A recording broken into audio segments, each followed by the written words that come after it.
હવે જોઈએ સમાચાર વિગતવાર। રક્ષાબંધનના દિવસે એક ગૌ માતાની હત્યા કરી તેનું માથું કાપીને કોઈ અજાણ્યા શખ્સે નહેર પર મૂક્યું હતું અને તેના બાકીના અંગો પણ મળી આવ્યા હતા।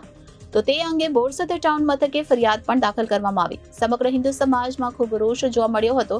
તો તે અંગે આજ રોજ પ્રાંત અધિકારીને તમામ હિન્દુ સંગઠનો દ્વારા એક આવેદનપત્ર આપવામાં આવ્યું।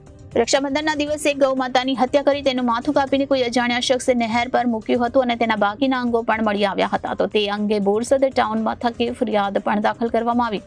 સમગ્ર હિન્દુ સમાજમાં ખૂબ રોષ જોવા મળ્યો હતો। એ અંગે આજ રોજ પ્રાંત અધિકારીને તમામ હિન્દુ સંગઠનો દ્વારા એક આવેદનપત્ર આપવામાં આવ્યું અને 10 દિવસનું અલ્ટિમેટ આપવામાં આવ્યું। જો આ 10 દિવસમાં કોઈ પણ પ્રકારની કાર્યવાહી કરવામાં નહીં આવે તો અગાઉના સમયમાં હિન્દુ સંગઠનો દ્વારા ઉગ્ર આંદોલન તથા ભૂખ હડતાળ પર ઉતરી આવશે તેવું પણ જણાવ્યું હતું।